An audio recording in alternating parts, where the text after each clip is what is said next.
प्रिय श्रोताओं, आज आप सुनेंगे कार्तिक मास माहात्म्य का 8वां अध्याय। उससे पहले आपको कार्तिक स्नान की कहानी सुनाते हैं। इस कहानी को कार्तिक मास की पूर्णिमा से ठीक अगले दिन पड़वा यानी प्रतिपदा को पढ़ते या सुनते हैं। और इस कहानी को कहने सुनने वालों के घर यदि नहीं हो तो उनका घर जल्दी बन जाता है। इस कहानी को कार्तिक मास में प्रत्येक दिन भी सुना जाता है। अब सुनिए चिड़ा और चिड़ी की कहानी। एक बार 4 चिड़िया थी। चारों कार्तिक स्नान करती थी। पड़वा आने पर चारों ने सोचा कि चलो खिचड़ी बनाएं। एक चिड़िया चावल लेकर आई, एक चिड़िया दाल लेकर आई, एक चिड़िया घी लेकर आई। सब ने मिलकर खिचड़ी बनाई। सबने सोचा कि पहले कार्तिक स्नान कर लें, नहाकर आ जाएं, फिर सब साथ बैठकर खिचड़ी खाएंगी। तो पहले एक चिड़िया स्नान करके आई। उसे जोर की भूख लग रही थी, लेकिन बाकी चिड़िया अभी तक स्नान करके वापस नहीं लौटी थी। तो उसने खिचड़ी की भाप खा ली, यानी भाप सूंघकर अपना पेट भर लिया।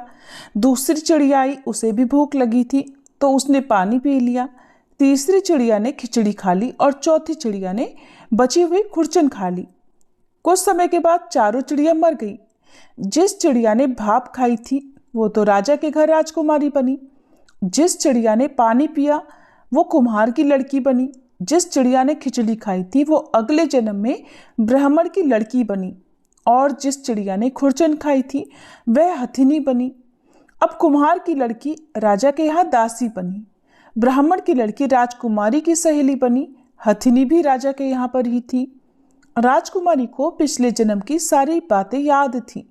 राजकुमारी का विवाह हुआ। जब वह विदा हो रही थी तो राजा से बोली, पिताजी मैं अपनी सहेली और दासी को भी साथ लेकर जाऊंगी। राजा ने कहा ठीक है, ले जाना। राजकुमारी फिर भी नहीं गई तो राजा ने पूछा, अब तुम्हें और क्या चाहिए? तो वह बोली, पिताजी मुझे हथिनी भी चाहिए। तो राजा ने अपने नौकर को हथिनी को लाने भेज दिया, क्योंकि वह हथिनी किसी के बस में नहीं आती थी, किसी के कहे अनुसार नहीं चलती थी। जब वह हथिनी नहीं उठी तो राजकुमारी खुद चलकर उसके पास गई और उसके कान में पिछले जन्म की बात कही, जिसे सुनते ही वह हथिनी उठकर खड़ी होकर चल पड़ी। ये देखकर राजा बड़ा हैरान हुआ। सोचने लगा कि ये तो मेरी बेटी नहीं है, क्योंकि ये तो जानवरों से बात करती है। राजा ने सोचा कि शायद मेरी बेटी के रूप में ये कोई और बहुरूपिया है। तब राजा ने क्रोध के मारे तलवार निकाल ली और कहा कि सच सच बता तू कौन है, नहीं तो मैं तेरी गर्दन काट दूंगा। तब राजकुमारी ने अपने पिताजी से अपने पिछले जन्म की सारी बात कही। ये सुनकर सभी को बहुत हैरानी हुई। तब वह राजकुमार जिससे राजकुमारी का विवाह हुआ था ये सब देख रहा था। तब वह राजकुमारी से कहने लगा कि अगर कार्तिक स्नान की इतनी महिमा है तब तो हम दोनों भी मिलकर जोड़े से कार्तिक स्नान करेंगे और खूब दान पुण्य करेंगे। ये थी चिड़ा चिड़ी की कहानी। सभी प्रेम से बोलिए, कार्तिक के ठाकुर राई दामोदर की जय, कार्तिक मास की जय। प्रिय श्रोताओं, अब आपको सुनाते हैं सदन कसाई की कथा। सदन कसाई जो कसाई जाति में जन्मे थे, एक ऐसा कुल जिसमें प्राचीन समाज में जिसको अक्सर हे दृष्टि से देखा जाता था। उनका दैनिक जीवन जो था वो बहुत साधारण था। हर दिन सुबह उठते, अपनी दुकान पर जाते, साफ सफाई करते, दुकान सजाते, मांस काटते, तोलते और ग्राहकों को बेचा करते। उनके हाथ खून से सने होते और उनकी दुकान से मांस की दुर्गंध आती और चारों ओर से केवल उनके व्यवसाय की आवाजें सुनाई देती। अक्सर जो भी संत या वैष्णव उधर से गुजरा करते उसको देखकर कहते, कसाई है कसाई, अरे ये तो पापी है, घोर पाप कर रहा है, इसे तो नरक ही मिलेगा। और हर कोई ऐसा ही सोचता था। वो ना तो किसी मंदिर के पुजारी थे, ना ही किसी संप्रदाय से जुड़े हुए कोई संत, ना तो वे तिलकधारी थे, ना उनके गले में कोई भी कंठी माला थी। वो तो एक सामान्य गृहस्थ जीवन जीते थे और अपना व्यापार करते थे। लेकिन उन्हीं व्यापारी पर, उन्हीं कसाई पर ठाकुर जी की कृपा हुई। ठाकुर जी ने उन पर ऐसी कृपा की कि उन्हें अपने धाम में उनको वास दिया।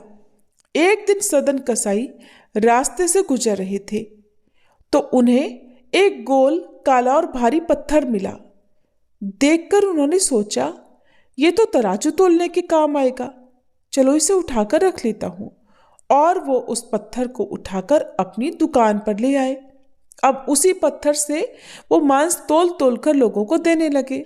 सदन कसाई जो थे काम तो करते थे मांस काटने का, बेचने का, लेकिन वो भगवान के भी बड़े भक्त थे। राम नाम उनके होठों पर हमेशा रहता था। अब जब सदन कसाई उस पत्थर से मांस तोल तोल कर लोगों को बेचा करते, तो बेचते समय या मांस तोलते समय उनकी आंखों से आंसू बहते रहते, साथ साथ कीर्तन भी करते रहते, राम नाम की माला जपते रहते, और आंसू जो भक्ति के होते थे वो उनकी आंखों से अक्सर बहा करते थे। अब एक तो काम उनका ऐसा, व्यवसाय उनका ऐसा, मांस काटने का, बेचने का, घोर पाप का, ऊपर से भगवान का नाम भी रट रहे हैं। तो ये देखकर लोगों को बड़ा आश्चर्य होता था। कोई ने ढोंगी, पापी, ये सब कहा करता था, लेकिन सदन कसाई को किसी के कहने सुनने से कोई फर्क नहीं पड़ता था, बल्कि अपने मन में वो अपने भगवान को हमेशा स्मरण करते रहते थे। एक दिन दोपहर का समय था। रास्ते पर एक संत मुख पर एक पतली सफेद चादर बांधकर भगवान के चिंतन में मगन होकर जा रहे थे। उन्हें आसपास की कोई सुध नहीं थी। बहुत पहुंचे हुए साधु महात्मा थे। चलते चलते अचानक वो उसी सदन कसाई की दुकान के पास जाकर रुक गए, और तभी इधर उधर देखने के बाद उनकी दृष्टि तराजू के पलड़े पर पड़ गई। क्या देखते हैं कि एक गोल काले नीले रंग का पत्थर तराजू पर रखा हुआ था और दूसरे तराजू पर मांस रखा हुआ था। अब जैसे ही उन संत महाराज की दृष्टि इस पर पड़ी तो उनका शरीर एक क्षण के लिए तो मानो जड़ हो गया, हिल डुल नहीं सके। उनकी आत्मा ये दृश्य देखकर कांप उठी, और जैसे भीतर से कोई पुकार रहा हो, ये कोई साधारण पत्थर नहीं है, ये तो साक्षात भगवान का रूप है। अब तो ये देखकर कि शालिग्राम भगवान की ये दुर्दशा, वे संत महाराज आगे बढ़े। कपकपाते स्वर में सदन कसाई से बोलने लगे, अरे अरे भाई, ये क्या कर रहे हो? अरे ये तो शालिग्राम है। श्री हरि स्वयं इस रूप में प्रतिष्ठित है, और तुम ये कैसा घोर पाप कर रहे हो? तुम इन ठाकुर जी से अपना मांस तोल तोल कर बेच रहे हो। ये तो घोर पाप है। कल्पना करने मात्र से ही उन संत महाराज जी का कंठ अवरुद्ध हो गया। आंखों से लगातार आंसू बह निकले। अब सदन कसाई जो दुकान के भीतर कुछ मांस तोल रहे थे, संत महाराज जी की ये बात सुनकर चौंक पड़े। उन्होंने संत महाराज जी को देखा, उनके हाथ कांपने लगे। अब तो वे दौड़े हुए बाहर आए और दोनों हाथ जोड़कर संत महाराज जी के चरणों में झुक गए, क्योंकि सदन कसाई भोले भाले थे। भगवान का नाम तो वो रटते ही थे, जपते ही थे, लेकिन उनको बिल्कुल भी आभास नहीं था कि वे इतना घोर पाप खुद से कर रहे हैं। जिन ठाकुर जी की पूजा होती है, जिन्हें सिंहासन पर पधराया जाता है, जिन्हें भोग लगाया जाता है, आरती दिखाई जाती है, उन्हीं ठाकुर जी का वो इतने समय से अपमान करते रहे, मांस तोलते रहे। अब तो सदन कसाई मारे पश्चाताप के खड़े खड़े कांपने लगे और रोने लगे। आंखों से आंसू बह रहे हैं, और आंसू बहते हुए वो कहने लगे, महाराज मुझे क्षमा कर दीजिए, मैं तो अज्ञानी हूँ, मैं तो निरप पापी हूँ, मुझे बिल्कुल नहीं पता था कि ये भगवान है। मेरे लिए तो ये केवल एक भार तोलने वाला पत्थर था। कृपा करके आप इन्हें अपने साथ ले जाइए। मैं इस लायक बिल्कुल नहीं हूं कि मैं इतना सब कुछ जानने के बाद इन्हें अपने पास रख सकूं। संत महाराज जी ने पहले तो बहुत सारे जल से उन शालिग्राम जी को स्नान कराया और उन्हें अपने वस्त्र में समेट लिया, मानो स्वयं विष्णु भगवान को वे अपनी गोदी में उठाकर ले जा रहे हों। इस तरह इस भाव से उन्होंने शालिग्राम जी को अपनी गोद में पकड़ा और वे वहां से चलने लगे। उनका तो मन गदगद हो उठा कि आज तो स्वयं भगवान ने उन्हें दर्शन दे दिए हैं, और वे बड़ी खुशी से शालिग्राम जी को लेकर अपने आश्रम की ओर चल पड़े। वहां पहुंचकर उन्होंने पहले शालिग्राम जी को गंगा जल से, पंचामृत से, शुद्ध जल से स्नान कराया, चंदन का तिलक लगाया। उन्होंने उनकी खूब सेवा की। तुलसी जी उनके माथे पर पधराई और इसके बाद उन्होंने शालिग्राम जी की सेवा आरंभ कर दी।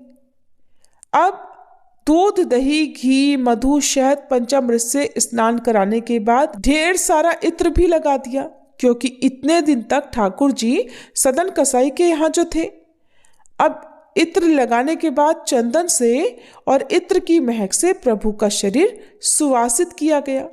एक सुंदर चांदी के सिंहासन पर ठाकुर जी को पधराया गया, जिसे सफेद धुले हुए वस्त्र से ढककर सजा दिया। अब उस पर प्रभु को बिठाया गया। बड़े प्रेम से तुलसी की माला भी पहना दी गई। फिर संत महाराज जी ने अपने हाथों से खीर बनाकर भगवान को भोग लगाया। आश्रम में आरतियों की घंटियां गूंज उठी। स्वयं संत महाराज कीर्तन करते हुए आज रो रहे थे। बार बार भगवान से कह रहे थे, प्रभु आप एक कसाई की दुकान में थे। अरे प्रभु, ये कैसे हो गया? आप वहां मांस के बीच में भला इतने दिनों तक रह कैसे पाए? और आप गए ही क्यों थे वहां? आपके लिए तो ये सिंहासन है, ये भोग है, ये शुद्धता है। आपको तो खुद ही वहां से चले जाना चाहिए था। ठाकुर जी, ये क्या किया आपने? अब तो आपका ये स्थान है, अब आप यहाँ रहिए, प्रेम से विराजिए। और मैंने आपको आपके योग्य स्थान पर पहुंचा दिया है, जहां पर आपको रहना चाहिए था। पता नहीं कैसे आप इतने दिन तक उस मांस की दुर्गंध को सहन कैसे कर सके। अब ये सब बातें संत महाराज जी शालिग्राम जी से कह रहे थे, और उनकी सेवा पूजा करके उन्हें रात को शयन करा दिया गया। लेकिन उस रात संत महाराज जी के जीवन की सबसे बड़ी घटना घटित हुई। अब उन्हें सपने में, जब उन्हें नींद आ गई तो सपने में शालिग्राम भगवान जी के दिव्य स्वरूप के दर्शन हुए।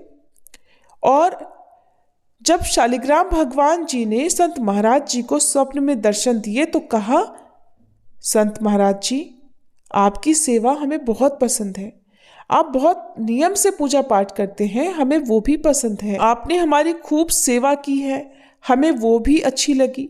आपने हमें चंदन इत्र अर्पित किया, हमें सुगंधि से स्नान कराया, पंचामृत का भोग लगाया, पंचामृत से स्नान कराया, तुलसी जी की सेवा भी हमें दी।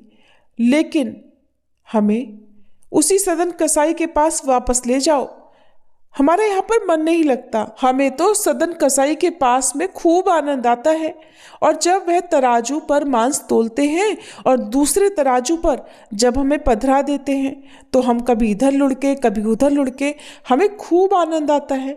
सदन कसाई मन ही मन कीर्तन भी करते रहते हैं, हम तो भाई उसी आनंद के सागर में डुबकी लगाते रहते हैं। उनका प्रेम निष्कलंक है, हमें तो बस वही जाना है। तुम्हारा ये सब सेवा पूजा करना हमें अच्छा तो लगता है, लेकिन हमारा मन यहाँ बिल्कुल नहीं लगता। तुम कुछ भी करो, हमें वापस सदन कसाई के पास छोड़ आओ। अब तो संत महाराज जी विनती करने लगे, ठाकुर जी, ये कैसी बात कर रहे हैं आप? वो तो मांस बेचता है, उसके तो चारों ओर केवल मांस और रक्त की भयानक बदबू फैली रहती है। राम राम प्रभु, आप कैसे वहां सांस ले सकते हैं? कैसे वहां पर जाने का दोबारा सोच सकते हैं? वो तो आपको एक पलड़े पर बिठा देता है और दूसरे पलड़े में मांस रखता है।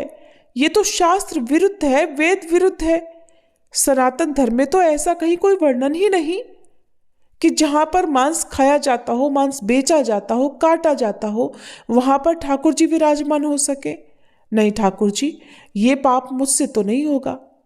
तब भगवान खुद बोले, हमें सिंहासन नहीं चाहिए संत महाराज जी, नहीं हमें चांदी के बर्तन चाहिए, हमें कुछ नहीं चाहिए।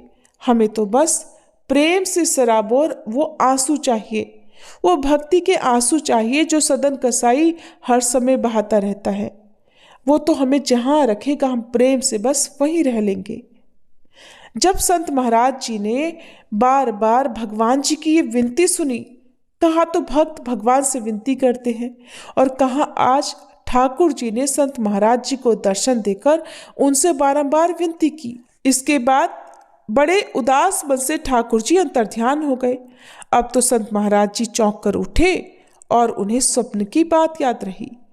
तब उन्होंने, जैसा कि उनको स्वप्न में आदेश हुआ था, वो शालिग्राम जी को बड़े बुझे मन से, उदास मन से उठाकर ले गए और सदन कसाई को लौटाते हुए बोले, ये लो सदना, ये रहे तुम्हारे ठाकुर जी, ये मेरे पास नहीं रहने वाले।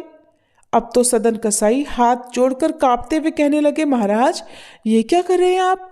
मैं तो पापी हूँ, मांस बेचता हूँ, मुझे भला ये शालिग्राम जी वापस क्यों दे रहे हैं? ये ठाकुर जी अपने पास ले जाइए, मेरे पास रहेंगे तो मुझे तो और पाप लगेगा। मुझे तो अगले कई जन्मों तक इस पाप से ही मुक्ति नहीं मिलने वाली कि मैंने इनको एक पलड़े पर रखा, दूसरे से मांस तोल कर बेचा। तो संत महाराज जी कहने लगे, सदन, ये ठाकुर जी की इच्छा है, वो खुद तुम्हारे पास रहना चाहते हैं, मेरे पास रहना ही नहीं चाहते, मैं क्या करूं? अब संत महाराज जी ने अपने स्वप्न की सारी बात सदन कसाई को सुना दी। ये सब सुनकर सदन कसाई का तो अंतर्मन हिल गया, उनका हृदय परिवर्तन हो गया और उन्होंने सोचा कि जब प्रभु मुझ जैसे पापी को अपनाने को तैयार है तो क्या मैं उनके लिए अपने जीवन को शुद्ध नहीं बना सकता? बस उसी क्षण उन्होंने मांस बेचना छोड़ दिया और उन्होंने फिर उसके बाद अपना पूरा जीवन शालिग्राम जी की भक्ति में समर्पित कर दिया। तो इस तरह से ठाकुर जी अपने भक्तों पर कृपा करते हैं, और जब ठाकुर जी को किसी भक्त पर कृपा करनी होती है तो वो नास्तिक को किस तरह से आस्तिक बना देते हैं या कैसे उनके कर्मों को मोड़ देते हैं। ऐसे कर्म जो उन्हें घोर पाप में, घोर नरक में धकेलने वाले होते हैं, वो उन बुरे कर्मों को सत्कर्मों में बदल देते हैं। सभी प्रेम से बोलिए, शालिग्राम भगवान जी की जय, भक्त सदन कसाई जी की जय। अब सुनिए कार्तिक मास महात्म्य का आज का अध्याय। एक दिन देवर्षि नारद जी ने श्री वेद व्यास जी से पूछा, हे व्यास जी, ब्रह्मचारी, गृहस्थ, वानप्रस्थी और सन्यासी, इन चारों आश्रमों में गृहस्थ आश्रम को ही क्यों सबसे श्रेष्ठ माना गया है? इस बारे में जानने की मेरी प्रबल इच्छा है। तब व्यास जी ने कहा, हे नारद, जैसे समस्त नदियां समुद्र में जाकर आश्रय पाती हैं और सभी जीव माता का आश्रय पाकर जीवित रहते हैं, उसी प्रकार भिक्षुक, ब्रह्मचारी, सन्यासी, विद्यार्थी, गुरु पूजक और यात्री, ये 6 जीविका रहित होने पर भी गृहस्थों का ही आश्रय पाते हैं। ध्यान से सुनो, इस संबंध में मैं तुम्हें एक पुरातन इतिहास सुनाता हूँ। प्राचीन समय में उत्तानपाद नाम का एक राजा था और उस राजा का उत्तम नाम का एक पुत्र था जो अत्यंत बलवान तथा मदिरा पीने वाला था। राजा और रानी दोनों स्नेह पूर्वक रहा करते थे। एक दिन राजा ने एक वेश्या का नृत्य देखते हुए मदिरा पान किया, साथ ही अपनी पत्नी से भी मदिरा पीने का आग्रह किया, परंतु रानी ने उसका कहना नहीं माना। तब राजा ने क्रोधित होकर सेवकों को निर्जन वन में रानी को छोड़कर आने की आज्ञा दे डाली। राजा के सेवकों ने राजा की आज्ञा का पालन किया। इसके बाद राजा ने जब अपनी रानी को छोड़ दिया तो दूसरा विवाह नहीं किया। रानी के वियोग को सहन करते हुए राजा अपनी प्रजा को पुत्र के समान पालने लगा। एक दिन एक ब्राह्मण ने राजा उत्तानपाद के समीप आकर निवेदन किया, हे राजन, मेरी पत्नी का किसी ने अपहरण कर लिया है, इस कारण मैं अत्यंत दुखी हूँ। आप मेरी पत्नी को तलाश करवाकर मुझे वापस दिलवाने की व्यवस्था कीजिए।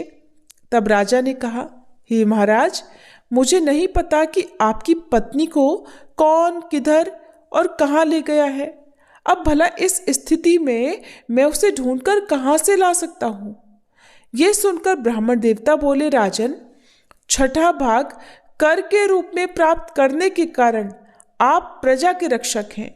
मेरी पत्नी अपने घर में सो रही थी, वहां से कोई उसे हर कर ले गया है, इसलिए अब आपका कर्तव्य है कि आप चाहे कहीं से भी उसे ढूंढ कर लाएं।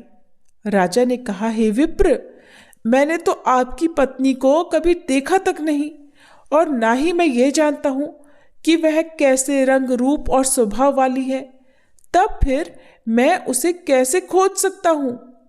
ये सुनकर ब्राह्मण ने कहा, यद्यपि वह कर्कश स्वभाव की, कठोर वचन बोलने वाली, काले रंग की और कुरूपा है, फिर भी मैं उसकी बिल्कुल निंदा नहीं करता, क्योंकि वह मेरी पत्नी अर्थात अर्धांगिनी है। अब तो ये सुनकर राजा ने कहा, जब तुम्हारी पत्नी ऐसी कुरूपा और क्रूर स्वभाव की है, तब तुम भला उसे प्राप्त करके क्या करोगे? उसके स्थान पर मैं तुम्हें अत्यंत सुंदर शील स्वभाव की अन्य स्त्री दे सकता हूं। सुनकर ब्राह्मण देवता ने कहा, राजन, मेरी पत्नी मेरे धर्म कर्म की अर्धांगिनी है, इसलिए उसकी रक्षा करना मेरा परम धर्म है। जो पुरुष अपनी पत्नी की सुरक्षा नहीं करता, उसके वर्ण संकर संतान उत्पन्न होती है और उसके पितर नरकवासी होते हैं।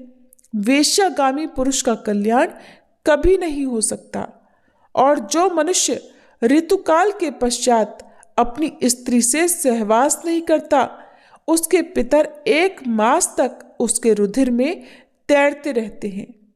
ब्राह्मण के ऐसे वचन सुनकर राजा अपने शस्त्रास्त्र लेकर रथ पर सवार होकर उस स्त्री को खोजने चल पड़ा। कुछ दूरी पर जाकर उसे एक आश्रम दिखाई दिया, जिसमें एक महान तपस्वी कुशा के आसन पर विराजमान थे। राजा को आश्रम में आया देखकर ऋषि ने उसका कोई आदर सत्कार नहीं किया। ऋषि कहने लगे, मैं जानता हूं कि तुम राजा उत्तानपाद के पुत्र हो, मगर यहां किस कारण आए हो?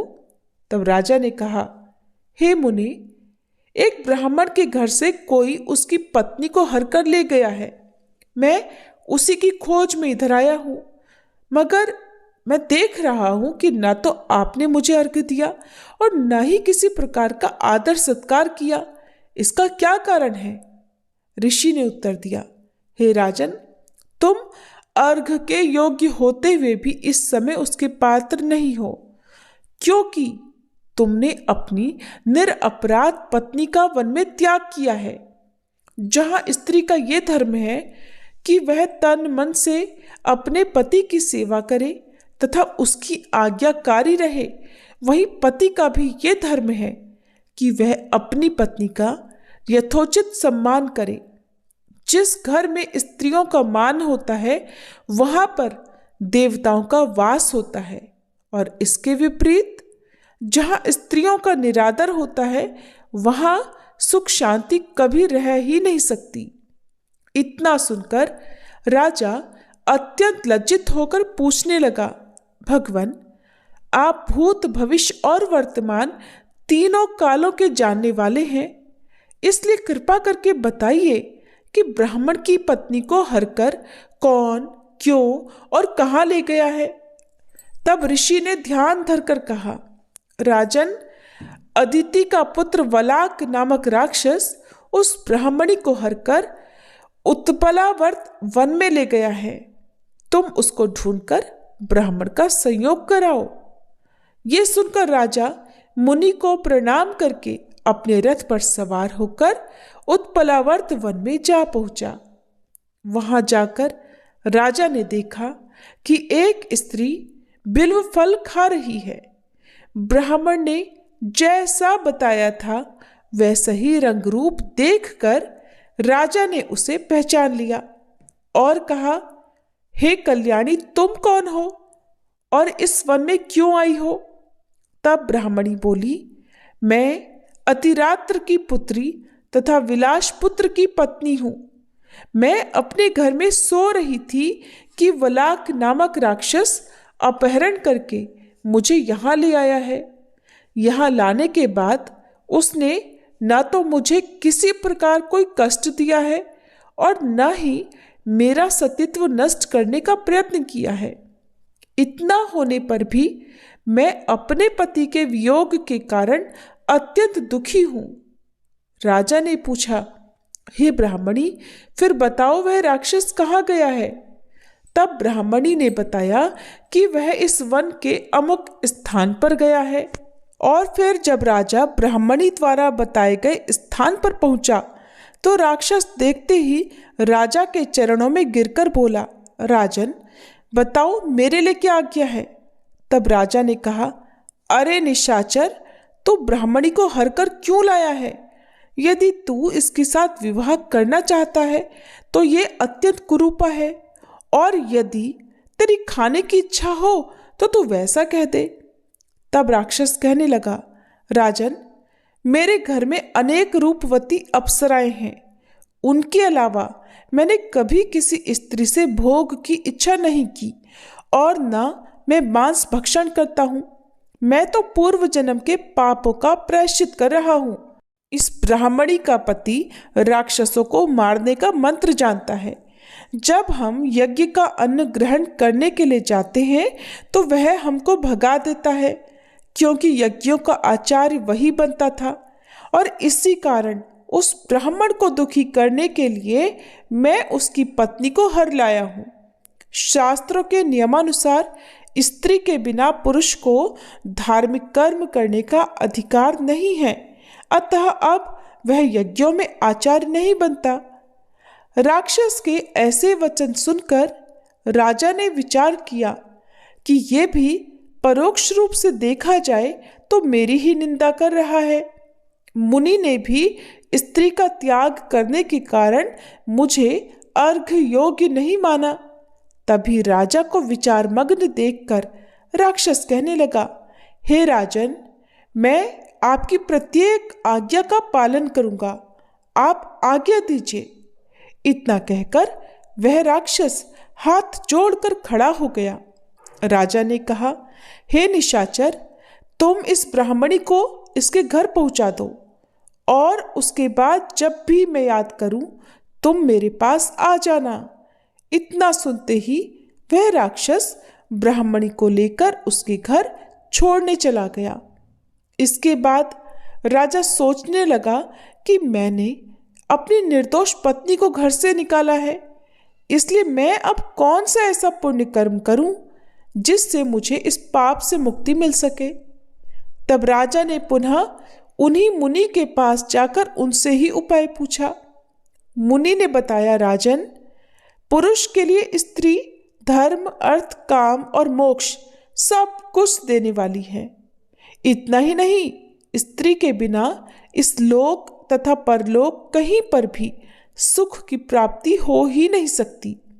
स्त्री चाहे जैसी हो, कुरूपा, मूर्ख, रोगी, दरिद्री या खोटे स्वभाव वाली भी क्यों ना हो, पुरुष को सदैव उसका सम्मान ही करना चाहिए।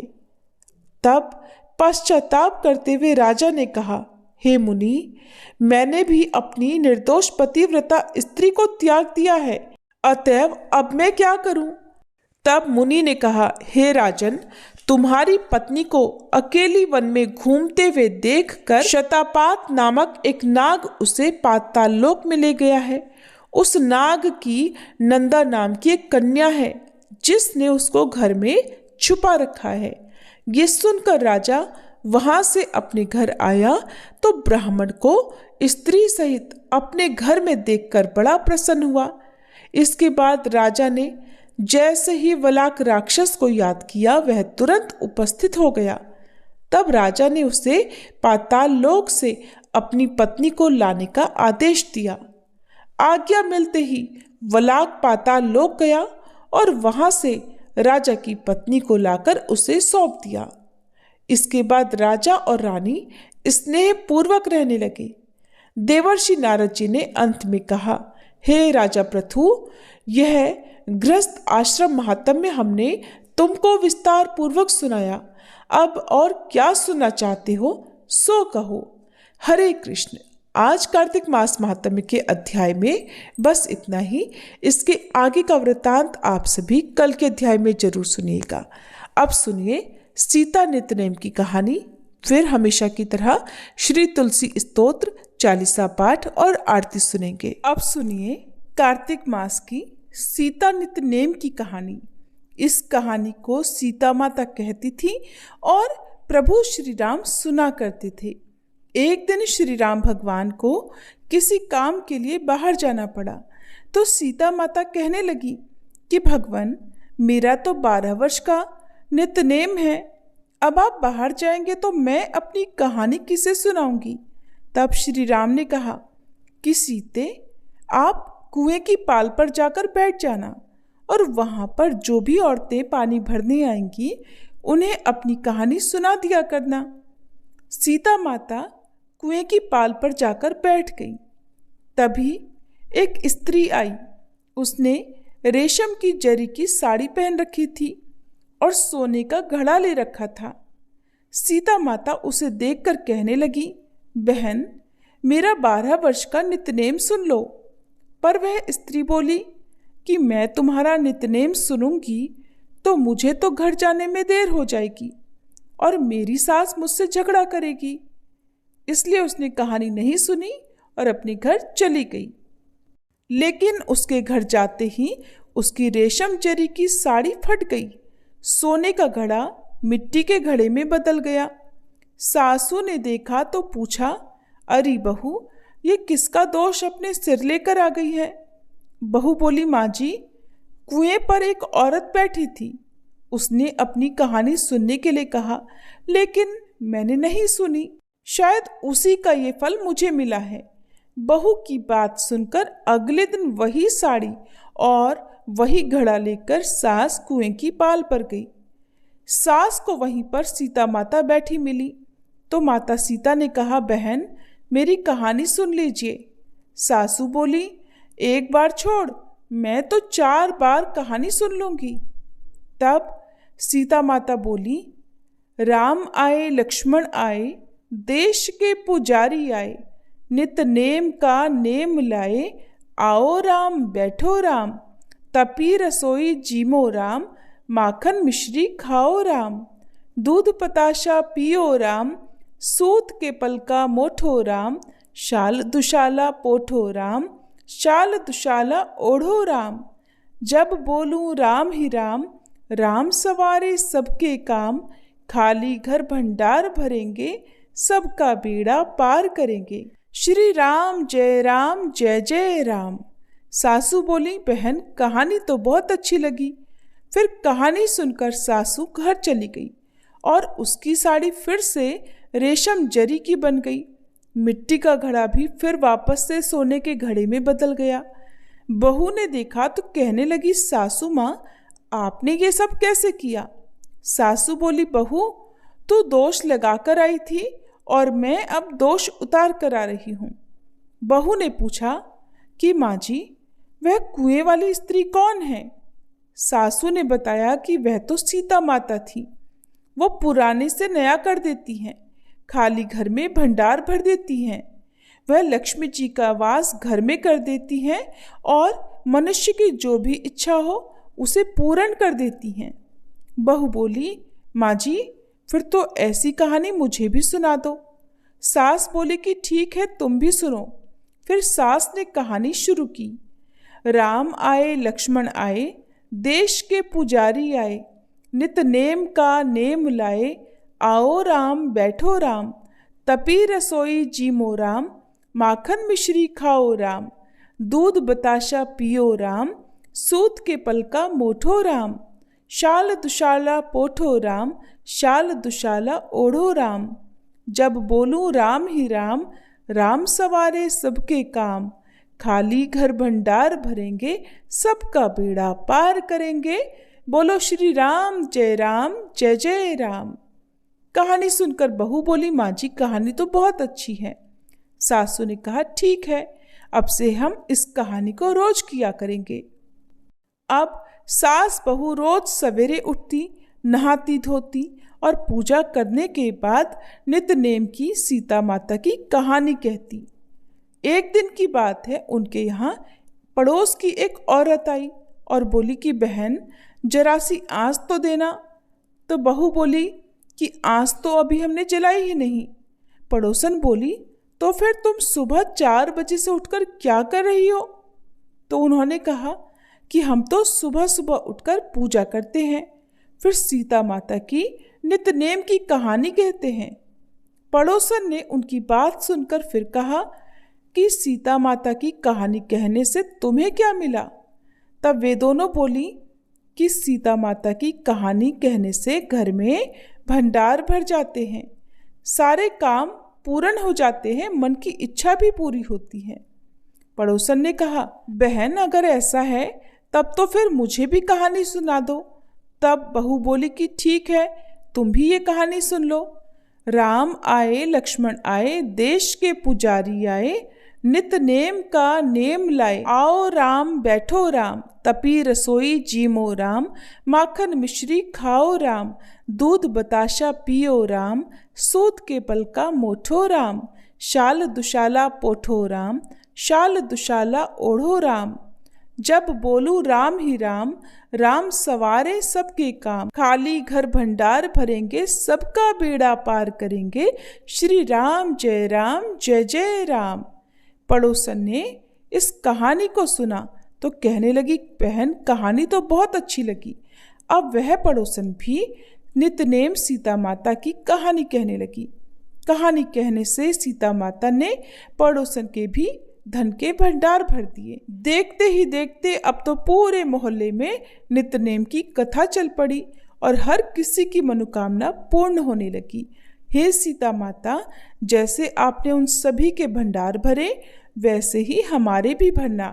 कहानी कहने वाले, सुनने वाले और हुंकार भरने वाले सबके भरना। सभी प्रेम से बोलिए, श्री राम जय जय राम, सीता मैया की जय। अब सुनिए श्री तुलसी स्तोत्र पाठ। सनातन धर्म में तुलसी को अत्यंत पूजनीय माना जाता है। जिस घर के आंगन में तुलसी होती है वहां कभी कोई कष्ट नहीं आता और माँ तुलसी के नाम के उच्चारण मात्र से ही भगवान विष्णु प्रसन्न हो जाते हैं। तुलसी जी में जल चढ़ाने से घर में सुख समृद्धि आती है तथा हर प्रकार के रोग शोक आदि व्याधि से मुक्ति मिल जाती है। तुलसी जी की पूजा करते समय श्री तुलसी स्तोत्र का पाठ जरूर करना चाहिए। ऐसा करने से माता तुलसी जल्द प्रसन्न होती हैं और माता तुलसी जी की पूजा का भक्तों को 2 गुना फल मिलता है।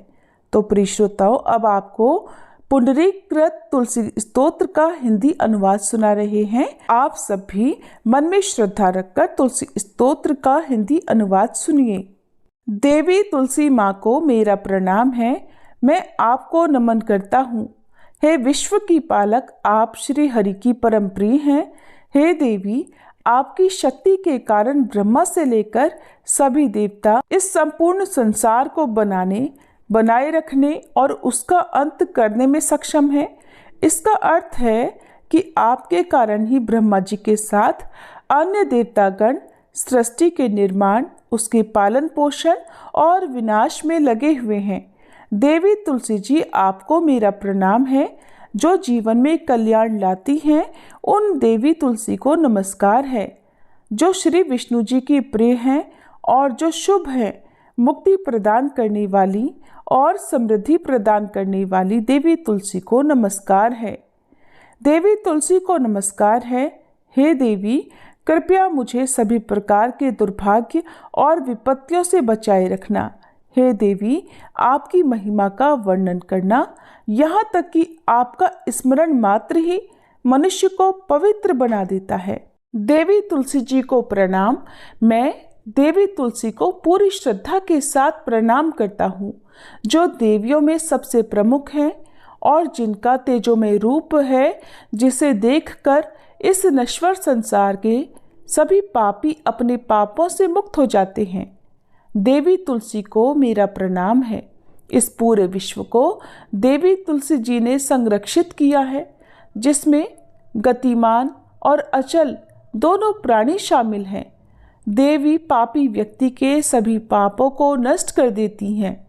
एक बार जब वे उन्हें देखते हैं और भक्ति के साथ उनके सामने आत्मसमर्पण करते हैं, इसका अर्थ है कि माता तुलसी चर और अचर समेत पूरे जगत की रक्षा करती हैं और अपने दर्शन मात्र से ही पापी मनुष्यों के सभी पापों को नष्ट कर देती हैं, या फिर तुलसी जी के दर्शन मात्र से ही पापियों के पाप नष्ट हो जाते हैं। देवी तुलसी को मेरा प्रणाम है। जो भी श्रद्धा के साथ देवी तुलसी के सामने हाथ जोड़कर प्रणाम करते हैं, वे इस कलयुग के बंधनों को पार कर जाते हैं और सभी प्रकार के सुख और प्रसन्नता को प्राप्त करते हैं। फिर चाहे वह महिला हो, व्यापारी हो या अन्य कोई भी जन। देवी तुलसी को मेरा नमस्कार। देवी तुलसी के समान इस पृथ्वी पर और कोई देवता नहीं है। देवी विश्व को उसी प्रकार शुद्ध करती हैं जैसे वैष्णव भगवान विष्णु जी के संग से शुद्ध होते हैं। देवी तुलसी को मेरा प्रणाम। इस कलयुग में भगवान विष्णु जी के माथे पर तुलसी पत्र चढ़ाना भक्तों के मस्तक पर विष्णु जी के वरदान, कृपा और आशीर्वाद को हमेशा बनाए रखता है। इसका अर्थ है कि जो भी व्यक्ति इस कलयुग में भगवान श्री विष्णु जी के मस्तक पर तुलसी जी को अर्पित करता है, उसके ऊपर हमेशा भगवान विष्णु जी का आशीर्वाद बना रहता है। देवी तुलसी को नमस्कार है। तुलसी जी में हमेशा सभी देवी देवताओं का वास रहता है, इसलिए इस संसार में तुलसी जी की पूजा करना सभी देवी देवताओं की पूजा के समान है। इसका अर्थ है कि तुलसी जी की पूजा से सभी देवों की पूजा संपन्न हो जाती है।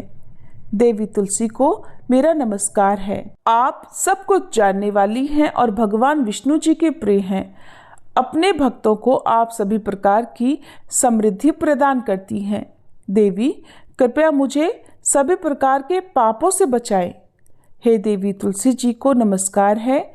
पहले के समय में यह भजन बुद्धिमान पुंडरीक के द्वारा हर रोज भगवान श्री विष्णु जी की पूजा करते हुए उन्हें तुलसी के पत्तों से अलंकृत करते हुए गाया जाता था। देवी तुलसी जी को नमस्कार है, जिनके 16 नाम हैं तुलसी, श्री, महालक्ष्मी, विद्या, अविद्या, यशस्विनी, धर्म का अवतार यानी धर्मिया, धर्मानना, देवी, देवी देव मनः प्रिया यानी देवियों और देवों को प्रिय, लक्ष्मी जी की प्रिय सखी, देवी, स्वर्ग, भूमि यानी पृथ्वी, अचला यानी स्थिर, चला यानी अस्थिर। देवी तुलसी के इन 16 नामों का भक्तगण पाठ करते हैं या महिमा गाते हैं। देवी के 16 नामों का पाठ करने वाले भक्त आसानी से श्री हरि की भक्ति प्राप्त कर लेते हैं और अंत में भगवान विष्णु जी के चरण कमलों में स्थान प्राप्त करते हैं, जिन्हें माँ तुलसी, पृथ्वी, महालक्ष्मी, कमल की स्वामिनी और श्री हरि की प्रिया के नाम से भी जाना जाता है। देवी तुलसी को मेरा नमस्कार है। देवी तुलसी की सखी तुलसी जी शुभ प्रदान करती हैं, पापों को दूर करती हैं और सभी को पवित्र बनाती हैं, पुण्य प्रदान करती हैं। आपको प्रणाम है। देवी तुलसी जिनकी प्रशंसा देवर्षि नारद द्वारा की जाती है और श्री नारायण के प्रिय हैं, उन देवी तुलसी को हम सबका बारंबार प्रणाम है।